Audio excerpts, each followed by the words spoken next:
Ciao a tutti! In questo tutorial vediamo insieme come fare il cerchio perfetto ad uncinetto. In molte mi avete chiesto come fare un cerchio perfetto perché normalmente il risultato è un esagono come in questo caso. Oggi vediamo come fare il cerchio perfetto lavorando a spirale e lavorando punti bassi, ma la tecnica che vi insegno oggi funziona anche con la lavorazione a giri chiusi e utilizzando punti diversi, quindi per esempio lavorando punti alti. Inoltre ho deciso di aggiungere un progettino a questo tutorial che riguarda una tecnica ad uncinetto. Infatti vediamo come fare, dopo che abbiamo fatto il cerchio perfetto, ad ottenere un sottobicchiere a gattino come questo. Ho deciso di farlo perché una di voi mi ha chiesto come fare queste orecchiette per fare il gattino e quindi ho pensato di unire la tecnica del cerchio perfetto con un tutorial per fare questo simpatico sottobicchiere. Spero che l'idea vi piaccia, che mi seguirete nel tutorial. Se vi piace non dimenticate di regalarmi il vostro like, per me è molto importante, di condividere il video e se vi piace quello che faccio di iscrivervi al mio canale. Ed ora non perdiamo altro tempo e mettiamoci all'opera. Iniziamo con un anello magico, potete farlo singolo o doppio come volete. E nel primo giro lavoriamo 6 punti bassi. 1, 2, 3, 4, 5 e 6 e tiriamo il filo per chiudere il cerchio. Per questo tutorial lavoriamo a spirale, ma la stessa tecnica la potete utilizzare anche nella lavorazione a giri chiusi. Se non conoscete la differenza fra la lavorazione a spirale e i giri chiusi, ho fatto un tutorial in cui vi spiego bene le due lavorazioni, ve lo lascio linkato nella descrizione del video e nell'angolo in alto a destra. Nel secondo giro lavoriamo 6 aumenti, 2 punti in ogni punto normalmente.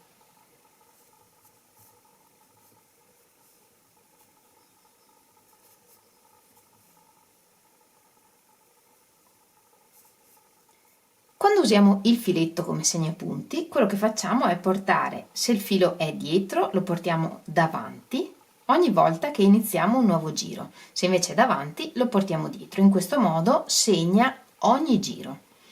Nel terzo giro la ripetizione è un punto, un aumento e lo lavoriamo normalmente. Un punto nel primo punto e un aumento nel secondo punto.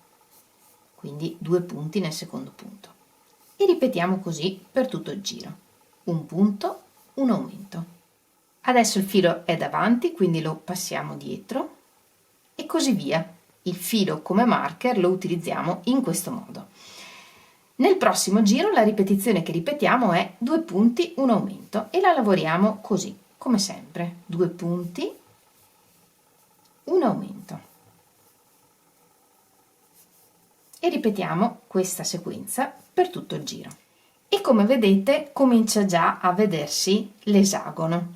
Non stiamo riuscendo ad avere un cerchio, ma più andiamo avanti e più si delinea l'esagono. Questo non dipende dalla lavorazione a spirale, succederebbe anche se stessimo lavorando a giri chiusi. Il motivo per cui si crea un esagono è perché lavoriamo ogni aumento sopra l'aumento e questo fa sì che si faccia questo spigolo e si crei un po' di altezza in più che crea appunto lo spigolo. È un esagono perché aumentiamo 6 punti in ogni giro. Infatti cominciamo con 6 punti, poi lavoriamo 6 aumenti e andiamo a 12, un punto un aumento e andiamo a 18, 2 punti un aumento e andiamo a 24 e così via. Un po' alla volta, se non siete già in grado, riuscirete a leggere il lavoro e a vedere, a identificare dov'è l'aumento. Se con un ago grosso entrate nel forellino alla base di un punto, potete vedere più facilmente quanti fili partono da quel forellino. In questo caso sono 4 fili perché sono 2 punti. Se prendiamo il forellino di fianco, vediamo che qui ci sono solo 2 fili che escono da questo forellino, perché qui c'è un solo punto, una V, un punto. Quindi in questo caso appunto lavoriamo le sequenze così come le abbiamo sempre lavorate e di conseguenza lavoriamo un aumento sopra ogni aumento, e questo fa sì che si crei una forma esagonale. Per cambiare questa forma dobbiamo sfalsare la posizione degli aumenti, quindi manteniamo le ripetizioni ma sfalsiamo gli aumenti in ogni giro. Questo vale per i punti bassi ma anche per i mezzi punti alti o per i punti alti. L'importante è capire il concetto che dobbiamo sfalsare gli aumenti. Se non sono lavorati uno sopra l'altro, la forma cambia, si distribuisce questa altezza in più che gli dà l'aumento, e di conseguenza torniamo ad avere il cerchio che stiamo cercando. Per questo non voglio darvi uno schema del cerchio perfetto, ma preferisco spiegarvi il perché e come trovare il cerchio perfetto. In questo modo, qualunque sia il numero di giri che dovete lavorare, anche se state lavorando un tappeto di 2 metri di diametro, saprete arrangiarvi su come lavorare i giri per ottenere un cerchio perfetto. Nel quinto giro la ripetizione che dobbiamo lavorare è 3 punti, un aumento, ma abbiamo detto che non vogliamo lavorare l'aumento sopra l'aumento, e quindi solo per la prima ripetizione cambiamo. Se l'aumento nel giro precedente era qui, in questo giro per esempio possiamo metterlo sopra qui. In questo modo appunto sfalsiamo l'aumento, e anziché partire con 3 punti, un aumento, potremmo partire per esempio con un punto, un aumento.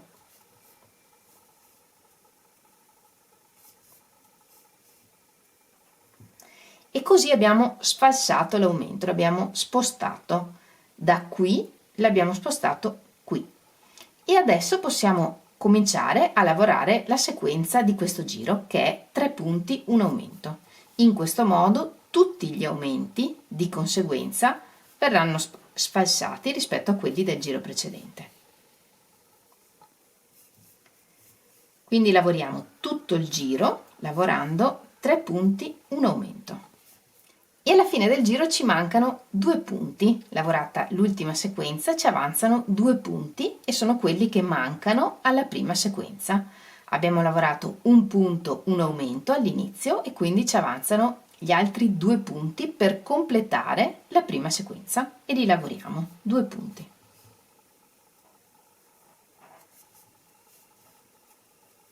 E come vedete è già meno esagonale e leggermente più rotondo. Nel prossimo giro la ripetizione che lavoriamo è 4 punti, un aumento. Nel giro scorso l'aumento l'abbiamo fatto qui, nel giro ancora precedente l'avevamo fatto qui. Questa volta per esempio possiamo partire direttamente con l'aumento, quindi anziché lavorare 4 punti, un aumento, partiamo direttamente con un aumento, e la fine di questa sequenza la lavoreremo alla fine del giro. E adesso cominciamo con le sequenze: 4 punti, un aumento.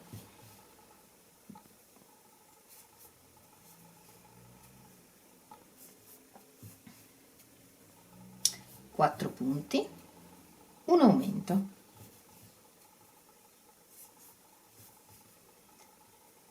E lavoriamo tutto il resto del giro lavorando la sequenza 4 punti, un aumento. E dopo aver lavorato l'ultima sequenza ci avanzano 4 punti, che sono quelli che mancano alla prima sequenza, e li lavoriamo. 1, 2, 3, 4. E come vedete il cerchio è sempre più un cerchio e sempre meno un esagono, proprio perché abbiamo sfalsato gli aumenti. E questo è il concetto che voi dovete tenere a mente, quello di spostare l'aumento in continuazione nello spazio della ripetizione. Quindi adesso nel prossimo giro la ripetizione è 5 punti, un aumento. Entro i 5 punti sposto l'aumento. Nel giro precedente l'abbiamo lavorato qui, in quello ancora precedente qui, ancora prima qui, magari lo posso lavorare nel quarto punto. Però non serve avere uno schema, basta capire il concetto. L'importante è che un po' alla volta, se non lo sapete fare, impariate a leggere il lavoro in modo da vedere dove sono gli aumenti e voi continuate a spostare l'aumento rispetto a come l'abbiamo lavorato nei giri precedenti. Ripeto, rimanendo dentro la sequenza. Se nel prossimo giro la sequenza è 5 punti, un aumento, in questi primi 6 punti io devo mettere dentro il primo aumento e poi riprendo con la sequenza che tocca nel giro. In questo modo avete un metodo e non uno schema, che è molto meglio, per poter fare un disco grande quanto volete, utilizzando qualunque tipo di punto, perché vale per tutti i punti, perché il concetto è solo quello di spostare gli aumenti in modo che non siano uno sopra l'altro. Nel prossimo giro la ripetizione che dobbiamo lavorare è 5 punti, un aumento, quindi potremmo partire con la prima sequenza lavorando 4 punti, un aumento, sempre per spostare l'aumento. Quindi lavoriamo 4 punti e lavoriamo il primo aumento e poi cominciamo con la sequenza 5 punti, un aumento e andiamo avanti a lavorare 5 punti, un aumento per tutto il giro e alla fine del giro ci rimane un punto che è quello che mancava alla prima sequenza. E come vedete il cerchio ormai è perfetto perché abbiamo distribuito gli aumenti. Ed ora, visto che siamo arrivati fino a qui, in un attimo vi mostro come fare questo bellissimo sottobicchiere a gattino partendo dal cerchio che abbiamo appena fatto.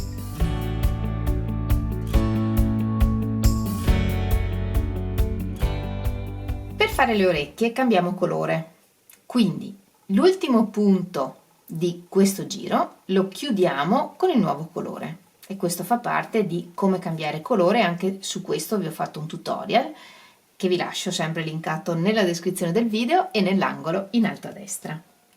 Chiudiamo quindi con il bianco e nei prossimi punti nascondiamo anche le codine, così saranno già saldate.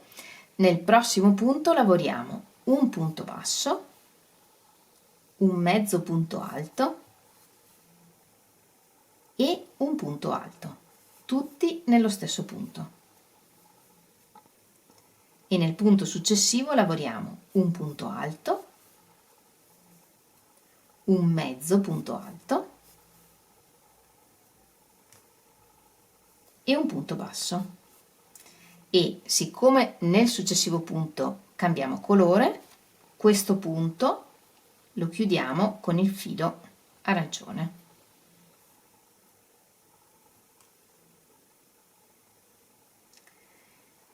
Ed ora ricominciamo a lavorare con l'arancione e nel frattempo nascondiamo il filo bianco perché ci serve per il prossimo orecchio. Lavoriamo 5 punti, 1, qui non c'entra con gli aumenti del cerchio, è solo per dare la forma alla testa del gatto. 5 punti,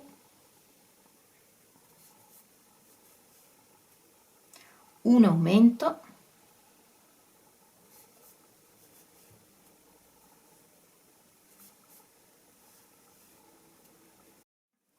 e 5 punti. 1, 2, 3, 4 e 5. E siccome adesso useremo il bianco, questo punto lo chiudiamo con il filo bianco.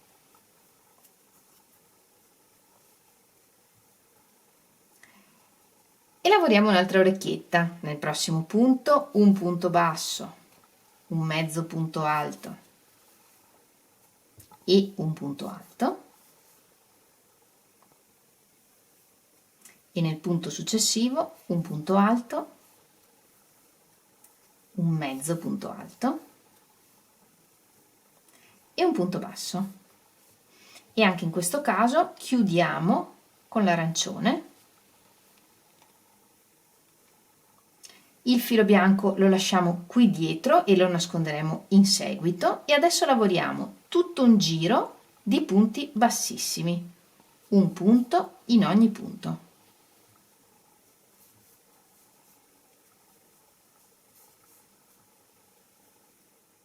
Lavoriamo un punto bassissimo anche nei primi 3 punti dell'orecchio. 1, 2, 3, poi lavoriamo una catenella e gli altri 3 punti. E nello stesso modo lavoriamo anche l'altro orecchio.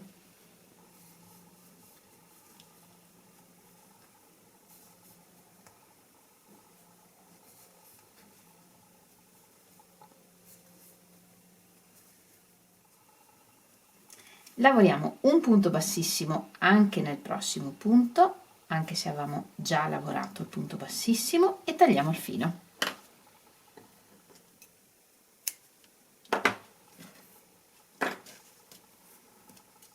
E qui facciamo la chiusura invisibile entrando nella prossima catenella. Anche di questo vi ho fatto un tutorial. Trovate sempre il link in descrizione e nell'angolo in alto a destra. E in questo modo abbiamo una chiusura perfetta. Qui dietro facciamo un nodino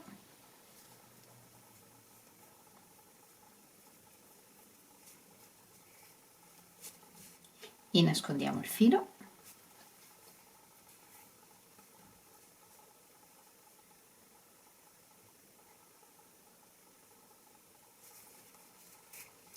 E nello stesso modo nascondiamo tutti gli altri fili.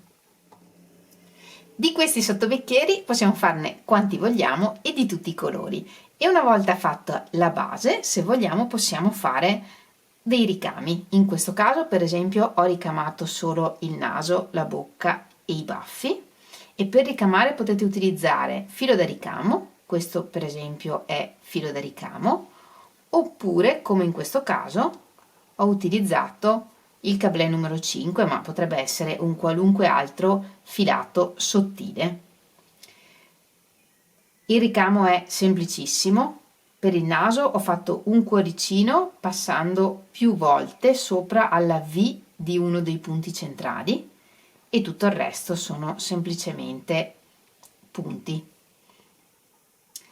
Essendo molto sottile il filo che utilizziamo, sul retro, se abbiamo pazienza, possiamo far passare i fili dentro il filo che abbiamo utilizzato grosso per fare il sottobicchiere. E questo è il risultato. Possiamo ricamare il viso con le orecchie più dritte, come in questo caso, oppure un visetto un po' storto, come con le orecchiette storte, come in questo caso.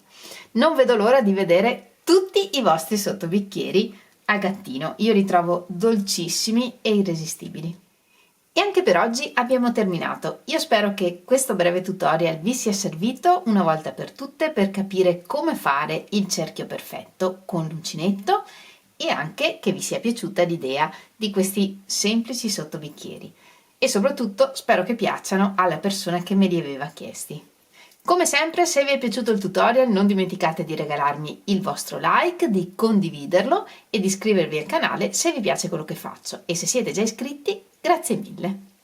Aspetto di vedere tutti i vostri sottobicchieri gattini sulla mia pagina Facebook o sul nuovo gruppo Facebook che si chiama Uncinetta e Divertiti, oppure taggatemi in Instagram. Trovate tutti i link alle mie pagine social nella descrizione del video.